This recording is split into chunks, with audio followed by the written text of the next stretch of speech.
Oke, ada yang tanya bagaimana kita menulis metode di artikel atau apakah di semua artikel itu harus menuliskan metode.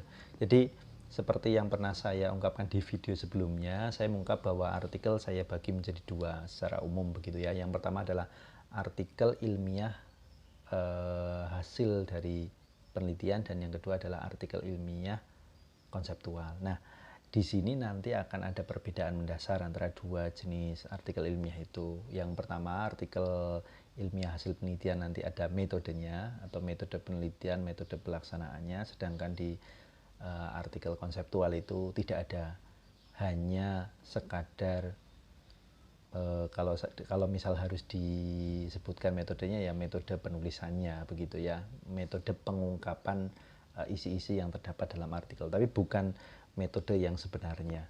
Nah, kali ini kita akan coba membahas metode yang ada di penelitian atau artikel yang berasal dari penelitian.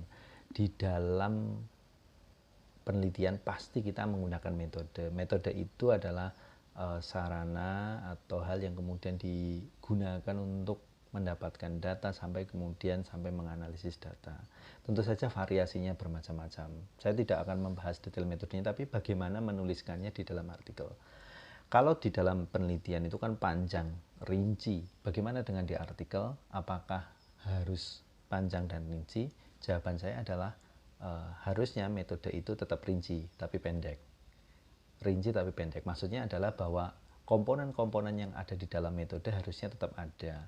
Jadi kalau misal di dalam penelitian itu ada 6 hal yang diungkapkan, dimulai dari misalnya ya pendekatan, kemudian metode yang digunakan, alurnya, prosedurnya ya, kemudian ada instrumennya, pengambilan datanya, dan sebagainya, itu diungkapkan secara rinci dan detail, maka di dalam artikel ya tetap rinci tapi lebih singkat.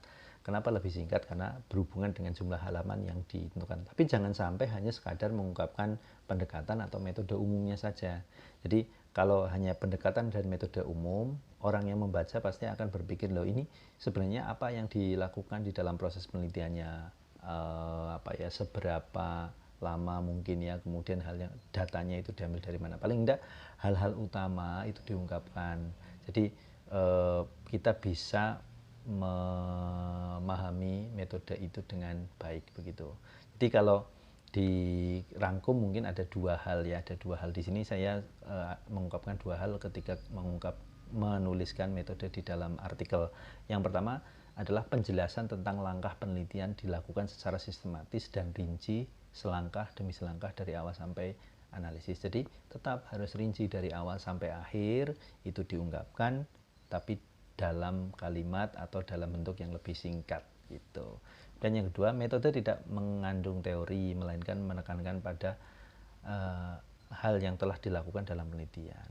Kan seringkali mengungkapkan teori-teori, mungkin diungkapkan, tapi itu sebenarnya bukan hal utamanya. Hal utamanya adalah langkah-langkah yang rinci, jelas, supaya pembaca tahu atau orang tahu bahwa di dalam penelitian yang dilakukan, hal-hal yang dilakukan dalam proses pengambilan data atau instrumen yang digunakan dan sebagainya itu apa begitu. Nah, itu tentu saja menjadi bagian penting di dalam artikel supaya apa yang kemudian diungkapkan di artikel itu jelas.